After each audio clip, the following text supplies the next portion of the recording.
사도행전 16장 25절부터 34절 본문을 통해 구원은 주님을 아는 것이라는 제목으로 하나님의 말씀을 증거하겠습니다. 아이작 뉴턴이라고 하는 분이 노년에 기억상실증에 걸렸습니다. 그래서 집 주소도 잊어버리고 본인의 나이도 잊어버리고 심지어는 친했던 친구 얼굴도 다 잊어버렸습니다. 그런데 놀랍게도 이 아이작 뉴턴이 정확하게 기억하는 두 가지 사실이 있었습니다. 그는 이 자신이 기억하는 두 가지 사실을 사람들 앞에서 만날 때마다 반복적으로 고백했습니다. 그 두 가지 사실 중에 첫 번째는 내가 죄인입니다 라는 것입니다. 두 번째는 예수께서 나의 구주가 되십니다 라는 것이었습니다. 여러분, 이것이 복음입니다. 주님, 제가 십자가 앞에 죄인입니다. 그러나 우리 주 예수 그리스도께서 나의 구주가 되십니다 라는 것이 우리의 신앙 고백이고 이것이 고백입니다. 스페인 선원들이 남미 대륙을 처음 왔습니다. 신대륙을 발견하기 위해서 왔지요. 그런데 오는 중에 물이 다 떨어졌습니다. 그래서 남미에 거의 다 도착할 때 많은 사람들이 탈수증으로 인해서 고통을 받고 있었습니다. 근데 그 남미 대륙 중에서도 그들이 간 곳은 어디냐면 아마존 하구입니다. 근데 이 아마존 하구가 얼마나 넓은지 거기가 바다인지 강인지 구별이 안 됩니다. 그래서 그 사람들은 이미 아마존 하구에 들어왔습니다. 지금도 그렇지만 그때 당시에 몇백 년 전에는 아마존에 흐르는 물은 정말 깨끗하고 맑은 생명수였습니다. 그래서 물통만 내려서 걷어 올려서 마시면 모든 갈증이 해소가 되는데 그들은 그곳이 너무나 넓으니까 바다라고 생각했습니다. 더 이상 노를 저을 힘도 없었습니다. 그래서 그들은 우리에게 물을 주십시오, 물을 주십시오. 그렇게 선장에게 말하고 어떤 사람은 하나님께 기도하면서도 탈수증으로 인해서 많은 사람이 죽고 말았다고 합니다. 그들의 무지가 그들을 죽음으로 내몰았습니다. 여러분, 하나님을 바로 알아야 바로 구원을 받습니다. 여러분, 하나님을 얼마나 잘 아십니까? 임상훈 목사를 아는 것이나 제1한인 장로교회가 어떤 교회인가를 아는 것이 중요한 것이 아니고 내가 이 자리에 나와 예배드리는 그 대상이신 하나님이 어떤 분인가, 이것을 아는 것이 목숨보다 더 중요한 일입니다. 여러분, 오늘 본문 사도행전 16장을 이렇게 성경 다른 곳으로 이렇게 하나 꼽아 놓으시고 구약 성경을 한번 보도록 하겠습니다. 호세아서 6장 3절입니다. 제 성경으로 구약 성경 1261페이지입니다. 구약 성경 1261페이지 호세아서 6장 3절 말씀입니다. 먼저 찾으신 분들을 중심으로 우리 한 목소리로 3절을 읽겠습니다. 그러므로 우리가 여호와를 알자, 힘써 여호와를 알자. 그의 나타나심은 새벽빛같이 어김없나니 비와 같이 땅을 적시는 늦은 비와 같이 우리에게 임하시리라 하니라. 아멘. 호세아서는 또 읽을 테니까 덮어버리지 마시고 주보로 이렇게 다시 잘 끼워 놓으시면 좋겠습니다. 호세아가 이스라엘 백성들에게 어떠한 간절한 호소를 했습니까? 그러므로 우리가 여호와를 알자. 그냥 하는 것이 아니라 온 힘을 쏟아서 그 여호와께서 어떤 분이신 줄 알자라고 말합니다. 이 안다는 단어, 알자라고 할 때 이 안다는 단어는 히브리어로 야다입니다.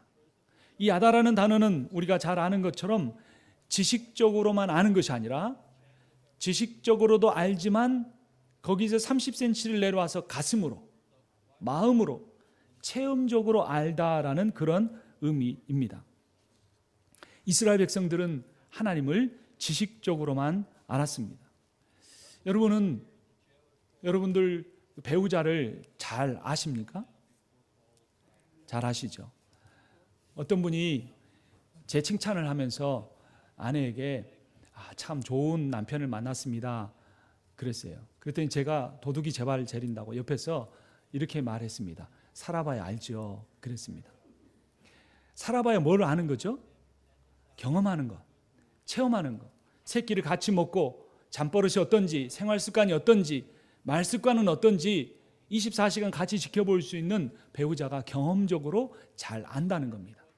근데 여기 사용된 야다라는 단어가 어떤 의미냐면요, 남편과 아내가 결혼 생활을 통해서 서로를 알아간다라고 할 때에 그 알다라는 뜻입니다. 그래서 마리아가, 천사가 마리아에게 나타나서 네가 아이를 낳을 것이다 그랬더니 그 마리아가 뭐라 그랬습니까? 나는 남자를 알지 못한다 그랬습니다.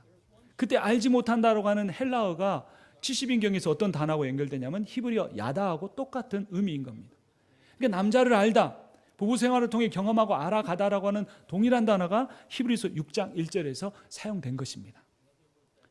아마 여기 계신 분들은 하나님에 대해서 거의 다 잘 알고 계실 것입니다. 하지만 그것이 내 지식으로만 아니라 내 삶에서 하나님을 경험해 감으로써 깨닫는 것, 체험하는 것, 느끼는 것, 피부로 오감을 통해 보고 듣고 경험하는 것, 만져보고 알아가는 그러한 경험적인 알물 호세아 선지자는 이스라엘 백성들에게 호소하고 있는 것입니다. 그런데 그 알자라고 하면서 그 뒤에 그 하나님에 대해서 이렇게 말합니다. 다시 호세아서 6장 1절을 보면 오라 우리가 여호와께 돌아가자. 여호와께서 우리를 찢으셨으나 도로 낫게 하실 것이요 우리를 치셨으나 싸매어 주실 것임이라 라고 선포합니다. 여러분, 부부관계에서 서로 그 사람에 대해서 알아가는 가장 큰 계기가 있다면 어떤 때인 것 같으세요? 어떻게 그렇게 잘하시는가요? 싸우고 나면 알아갑니다. 저는 목사기도 해서 신혼 때 별로 안 싸웠어요. 그게 그 실수였던 것 같아요. 막 이렇게 말도 하고 내가 하고 싶은 말도 하고 또 제 아내도 저한테 해야 되는데 서로 조심조심 해서 이렇게 지내오다 보니까 조금 덜 알았는데 그 신혼이 끝난 다음에는 또 잘 알아가게 되었죠. 우리가 이렇게 부부관계가 싸우면서, 그러니까 싸운다는 말은 싸웠다는 의미가 중요한 게 아니라 자기 속에 있는 말도 다 하고 위기를 겪었다는 거예요. 어려움을 겪는다는 거예요. 어려워지고 힘들어지는 과정을 통해서 서로를 경험하면서 알아가게 되는 거죠. 그래서 오히려 싸우기 전에는 저 사람의 말이 나를 비꼬는 것 같다 이렇게 생각했는데 싸우고 막 왜 나를 비꼬느냐고 말을 하다 보니까 비꼬는 게 아니고 나는 이러이러해서 이렇다라고 또 말을 하게 되고, 그렇다 보면 아, 저 사람이 저렇게 말할 때는 그런 의미구나, 이거를 또 알아가게 되는 겁니다. 그런데 성경에서 보면 하나님과 우리의 관계를 신랑과 신부로 구약 성경에서도 이야기하고 요한계시록에서도 이야기합니다.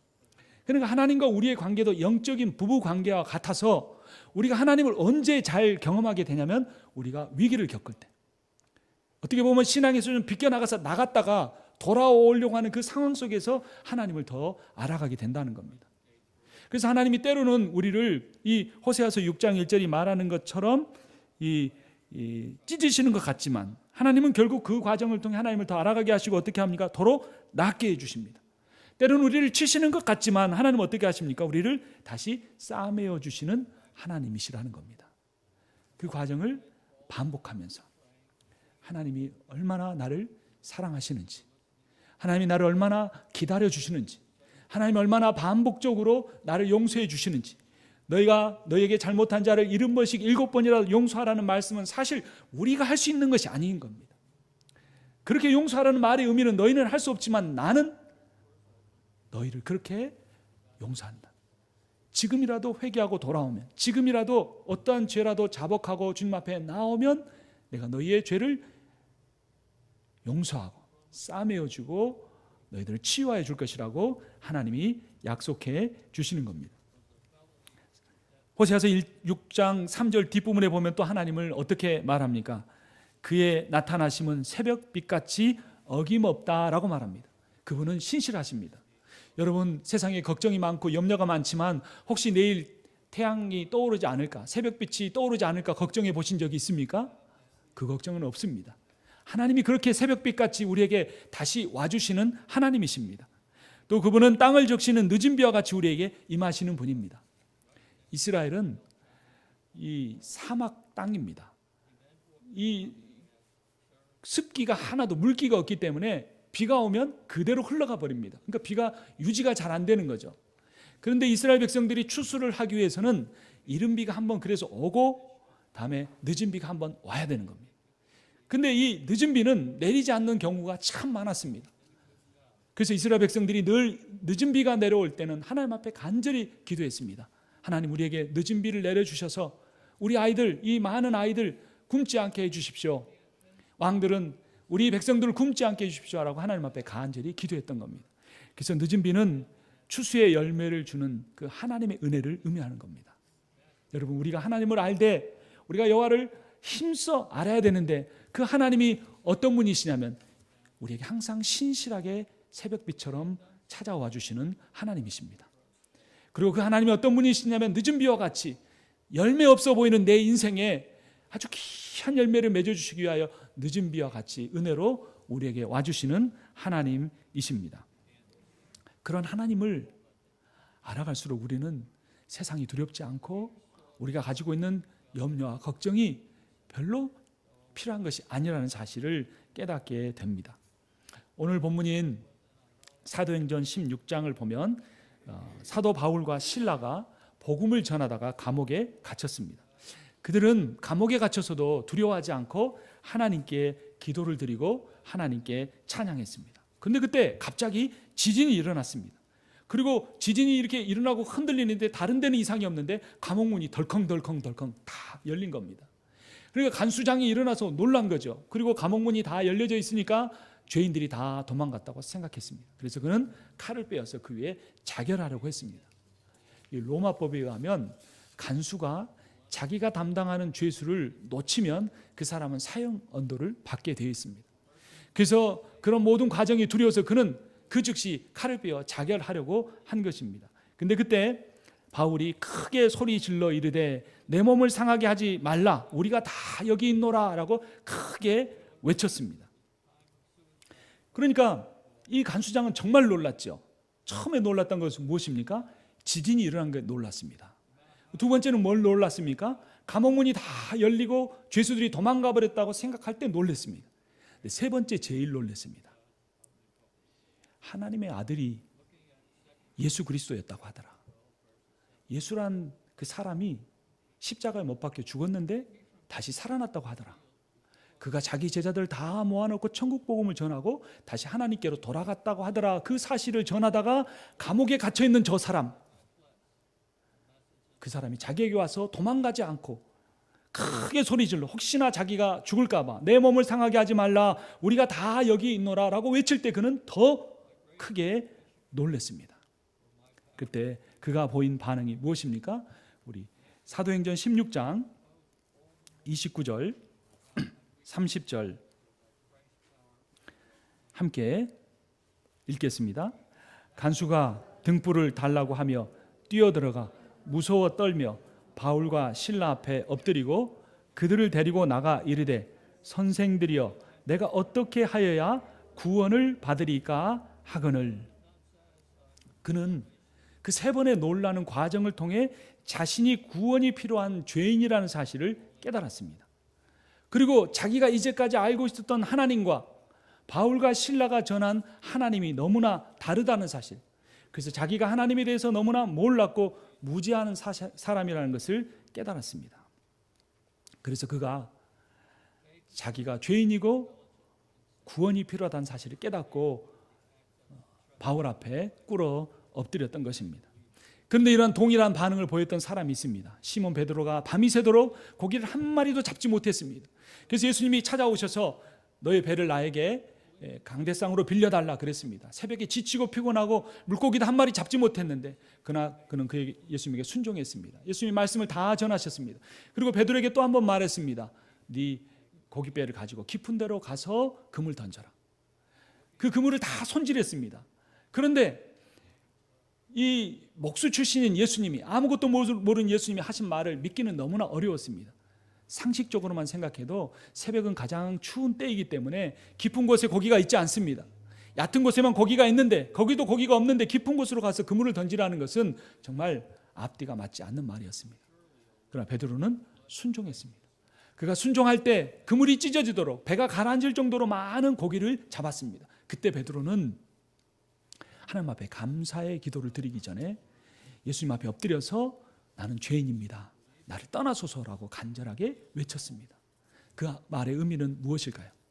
예수님께 떠나달라는 요청이었을까요? 그렇지 않습니다. 그의 요청은 자기가 죄인이라는 사실을 깨달았습니다. 예수님을 알고 있었지만 그분을 좋은 선생 정도로만 여겼고, 내 인생에 어려운 일이 있을 때 기도해서 응답받는 분 정도로 여겼고, 내가 힘들고 지칠 때 내 마음에 위로와 안식을 주는 분 정도로 생각했는데, 그분이 내가 죄인이고 내 죄로 인해서는 영원히 지옥에 떨어져 영원토록 그것의 고통을 받아야 되는데, 그 내 모든 죄를 용서하기 위하여 오신 하나님의 아들이라는 사실이 믿어져서 그는 엎드려서 주님, 나를 불쌍히 여겨주시고 나를 제발 떠나지 마시고 내 모든 죄를 용서해 주시고 나를 구원해 달라고 외쳤는데, 그것이 너무나 강하다 보니까 주님, 나는 죄인입니다, 나를 떠나소서라고 외칠 수밖에 없었던 것입니다. 베드로는 만선의 기쁨을 통해, 간수는 지진과 엉문이 열린 사건을 통해 그 일에 살아계신 하나님이 개입하셨다는 사실을 깨달았습니다. 그리고 그들은 이런 기적을 통해 하나님을 더 깊이 알기를 원했습니다. 그들은 하나님 앞에 더 가까이 나아가기를 원했습니다. 여러분, 죽음 직전까지 가본 사람은 하나님의 심판을, 그 심판의 엄중함을 가장 크게 느껴본 사람입니다. 지금 이 간수가 어느 상황에서 구원을 받았습니까? 자살 직전에, 자기 칼을 빼서 그게 엎드리려고 하는 직전에 바울이 말려서 목숨을 건진 겁니다. 아마도 추측건데 그는 그 칼이 엎드려지려고 할 때에 자기 죄로 인하여서 자기가 죽으면 자기를 향하여 크게 입을 벌리고 자기를 집어삼킬 사탄마귀의 얼굴을 봤는지 모릅니다. 커다란 지옥의 불구덩이를 봤는지 모릅니다. 간수장은 하나님을 믿는다고 했지만 무지한 사람을 가뒀습니다. 바울과 실라를 얼마나 때렸는지 모릅니다. 그들이 하나님의 복음을 전함에도 불구하고 그것을 하지 못하게 만들었습니다. 그는 죄를 지었고 그 죄의 가장 큰 죄인 자살을 하기 직전에 사도 바울을 통해 구원받았기 때문에 하나님의 구원에 대해서 간절하게 외칠 수밖에 없었던 것입니다. 구원을 받아야만 하는 사람이란 죽음의 위기에 내몰린 사람입니다. 여러분, 그냥 이렇게 교회 예배당에 와서 이 의자에 앉아서 기도하는 분이 하나님 나를 살려주십시오라고 하는 그 기도와 물에 지금 빠져가지고 물에 들어갔다 나왔다를 한 5번쯤 한 분이 하나님 나를 살려주십시오 하는 말과 어떤 게 더 간절한 기도가 되겠습니까? 물에 빠진 사람의 기도가 훨씬 더 간절할 겁니다. 그러니까 이게 모순이고 역설입니다. 죄를 지은 사람이, 자기의 죄 문제를 스스로 해결할 수 없는 사람이 하나님은 사랑하지만 하나님 앞에 내가 온전하게 헌신하지 못하고 있다는 사실을 깨달은 사람이, 자기의 죄를 다른 사람을 통해 지적받은 사람이 가장 하나님 앞에 절실하게 하나님 나를 살려달라고, 하나님 나를 구원해달라고 기도하게 되는 것입니다. 여러분, 내가 아무리 힘들어도 하나님은 나를 구원하실 수 있습니다. 내가 아무리 하나님 앞에 불순종했어도, 내 마음이 아무리 저기 사막에 그 마른 풀처럼 비틀어져 말라져 있다고 할지라도 하나님은 은혜의 단비를 내리셔서 나를 변화시키실 수 있습니다. 내가 아무리 상처받고 마음이 힘들고 어려워서 내가 아무에게도 내 인생에 내 마음을 절대로 열어보이지 않겠다, 내 가족에게도 내 친구에게도 목사에게도 열어보이지 않겠다고 내 마음을 꽉 틀어막고 막고 있어서도 하나님은 그 마음의 문을 여시고 은혜의 복을 내리실 수 있는 하나님이십니다. 이것이 믿음입니다. 내가 할 수 있다는 게 아니라, 내가 기도할 수 있다는 것이 아니라, 내가 말씀을 잘 볼 수 있다는 것이 아니라, 나는 할 수 없지만 살아계신 하나님이 할 수 있다는 것을 믿는 것. 아무런 조짐도 안 보이지만, 늦은 비가 내릴 비 한 방울 떨어지기는커녕 구름 한 점 안 보여도 하나님은 늦은 비를 내려주실 거라는 걸 믿는 것. 새벽에 해 뜨기 전이 가장 어두운데 그 칠흑 같은 어두움 속에 평소보다 30분, 1시간이 지나도 빛 한 줄기 보이지 않아도 하나님께서 새벽빛같이 다시 내 인생의 빛을 비춰주실 거라는 것을, 그 하나님의 신실함을 믿는 것, 그것이 바로 믿음입니다. 사도 바울이 그런 인생의 경험을 했습니다.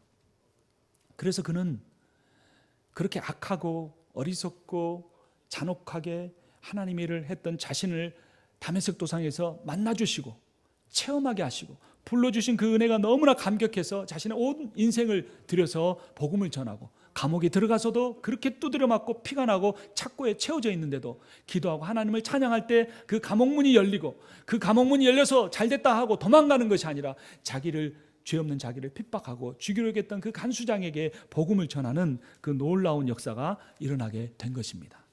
그때 사도 바울이 31절에서 이렇게 선포합니다. 우리 한 목소리로 읽겠습니다. 이르되 주 예수를 믿으라. 그리하면 너와 내 집이 구원을 받으리라 하고 아멘. 여러분, 우리 인생의 모든 일들, 그 일의 최종적인 믿는 자에게 일어나는 모든 일에 그 하나님이 갖고 계신 그 계획의 최종 목적은 우리 주 예수 그리스도의 복음을 전하는 데 있음을 믿으십니까? 내가 아직 준비가 되지 않았는데요. 나도 그렇게 못 살고 있는데요. 이 지역에서는 다른 지역은 모르지만 다 교회 한 번씩 다녀봤고 그분들 마음이 다 막혀서 절대 안 되는데요. 그게 아닙니다. 내가 하는 게 아니고 내 지식과 내 경험으로 하는 게 아니고 나 같은 사람도 불러주시고 구원해 주시고 나 같은 사람도 다시 한번 하나님의 말씀을 증거하게 거룩한 단에 세워주신 그 하나님이 하실 것입니다. 그러므로 우리가 사람들을 향하여 주 예수를 믿으라. 그리하면 너와 내 집이 구원을 얻으리라고 우리가 선포해야 합니다. 여러분, 놀라운 일은요, 이렇게 복음을 증거할 때 내가 그전에 못 살았던 하나님이 원하시는 삶을 살게 됩니다. 다 갖추어졌을 때 하는 게 아닙니다. 그러면 할 수가 없습니다. 그런데 이것도 안 돼 있고 저것도 안 돼 있고 이것도 준비가 안 돼 있지만 하나님 나를 구원하신 목적 중에 최고가 복음 증거하는 것이라고 생각하고 나가서 복음을 증거하기 시작하면 하나님이 나를 사용하시기 때문에, 성령이 사용하시기 때문에, 주 예수 그리스도가 주권자가 돼서 나를 사용하시기 때문에 그분의 전능하신 능력이, 성령의 충만함이 우리의 삶을 변화시켜 간다는 것입니다. 여러분, 믿음이란 지적인 동의만이 아닙니다. 오늘 설교의 제목 구원은 주님을 아는 것이라고 했는데 그 믿음은 그 아는 것과 관련이 됩니다. 그러니까 이 믿음이란 뭐냐면 자기가 믿는 대상에게 자신의 생명을 맡기는 행위입니다. 여러분은 미국 유나이티드 에어라인이나 우리나라 코리안 에어라인을 믿습니까? 아니, 그 신앙적으로 믿는 거 마시고 신뢰하시냐고요. 만약에 못 믿으면 비행기를 타겠습니까? 못 타겠습니까? 못 하죠. 그 유나이티드 에어라인만 아니라 그날 비행기를 조종하는 사람을 만나본 적은 없지만 믿으시는 겁니까? 못 믿으시는 겁니까? 믿는 거죠. 그러니까 타는 겁니다. 그래서 뭘 맡겼습니까? 생명을 맡겼어요. 그 사람이 이상한 사람이면 운전 잘못해서 추락할 수 있는 거죠. 그 항공사가 전에 사고 난 경력이 많아서 혹시 사고 낼 수도 있는 겁니다. 하지만 내가 그날 그 비행기를 타는 거는 뭐 하기 때문에 비행기를 타는 겁니까? 그 항공사와 그 항공기를 운전하는 그 기장을 믿기 때문에 타는 겁니다. 내가 세상 비행기, 항공사 그 기장을 믿어도 내 생명을 맡기잖아요. 그렇죠? 믿고 타는 겁니다. 그러면 우리가 예수님을 믿는다 그럴 때 예수님을 믿긴 하지만 제가 그 일은 그렇게 못하겠는데요. 이러면 그 믿는 겁니까? 못 믿는 겁니까? 못 믿는 거죠. 제가 그 대한항공은 믿지만 아시아나도 믿고 대한항공도 믿습니다. 그러면서 아시아나는 못 타는 겁니다. 안 타는 겁니다. 그럼 뭐 하는 거죠? 머리로는 믿지만 못 믿는 거죠. 믿음이란 지적인 동의만이 아니라 믿는 대상에게 자신의 생명을 맡기는 행위입니다. 비행기가 안전하다는 사실을 믿는 사람이 비행기에 탈 수 있습니다. 그는 비행기에 그의 생명을 맡기는 것입니다. 예수님을 믿는다는 것은 그래서 예수님께 나의 생명을 맡긴다는 의미입니다. 주 예수를 믿음으로 구원을 얻는다는 것은 내가 주 예수님께 내 생명을 맡기면 그분이 그의 생명을, 나의 생명을 영원토록 지키시고 보호하신다는 그러한 의미입니다. 시편 5편 11절 12절은 이렇게 말합니다. 그러나 주께 피하는 모든 사람은 다 기뻐하며 주의 보호로 말미암아 영원히 기뻐 외치고 주의 이름을 사랑하는 자들은 주를 즐거워하리이다. 여호와의 주는 의인에게 복을 주시고 방패로 함같이 은혜로 그를 보호하시리로다. 아멘. 하나님을 믿고 자신을 맡기는 자의 생명을 보호해 주시고 그의 인생에 영원한 기쁨을 부어 주십니다. 간수와 가족은 자기가 때리고 감옥에 가두었던 바울을 통해 주 예수 그리스도의 복음을 들었습니다. 그들은 하나님을 믿었고 바울을 치료해주고 그와 함께 음식을 나누었습니다. 32절부터 34절을 보면 주의 말씀을 그 사람과 그 집에 있는 모든 사람에게 전하더라. 그 밤 그 시각에 간수가 그들을 데려다가 그 맞은 자리를 씻어주고 자기와 그 온 가족이 다 세례를 받은 후 그들을 데리고 자기 집에 올라가서 음식을 차려주고 그의 온 집안이 하나님을 믿음으로 크게 기뻐하니라. 바로 직전에 위기였습니다. 예수님의 복음을 전하던 사도 바울이 죽을 위기였습니다. 곧바로 어떤 위기가 다가왔습니까? 그 간수장, 하나님 믿는 간수장인데 지진이 일어나서 죄수가 도망가면 그가 죽을 위기였습니다. 그런데 그 위기가 놀라운 구원의 잔치로 탈바꿈을 한 겁니다. 여러분의 인생에 혹시 위기가 있다고 생각하십니까? 너무나 이 칼칼한 심정이 너무나 오래되어서 정말 답답하다고 위기의식을 느끼고 있습니까? 정말 몸이 아픈 것도 하루 이틀, 한 달, 두 달이지. 오랫동안 이렇게 몸이 아프니까 도저히 내가 못 견디겠다고 위기의식을 가지고 계십니까? 그 위기의 때가 하나님의 놀라운, 이제까지는 경험하지 못했던 하나님의 놀라운 은혜를 체험할 기회가 될 것을 믿으시기 바랍니다. 삶의 어떤 위기보다 더 큰 위기는 우리의 구원의 위기입니다. 간수장이 자기의 그 삶의 위기를 맞았을 때 그 구원에 마저도 흔들릴 그 위기에 처했던 것처럼 우리도 우리 인생에 당한 모든 그러한 위기를 통하여서 내게 혹시 구원의 위기 앞에 부딪혀 있지는 않는가 돌아봐야 합니다. 구원을 얻으려면 하나님을 지식적으로도 바로 알아야 하고 그분을 실제적으로 영접하고 자신의 생명을 맡겨야 합니다. 간수는 가족과 함께 세례를 받았습니다. 여러분, 간수의 원래 책임이 뭐였습니까? 이 사람을 때리고 핍박하고 자백하게 만드는 거였습니다. 근데 자기 책임을 다 내려놔 버리고 그 사람 데려다가 치료해주고 같이 먹고 마셨습니다. 이 간수는 앞으로 어떻게 되겠습니까? 무슨 일을 당할지 모르는 겁니다.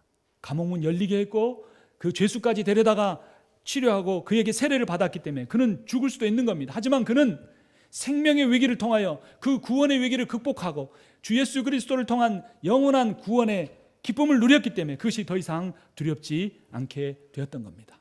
그래서 그들은 세례를 받았습니다.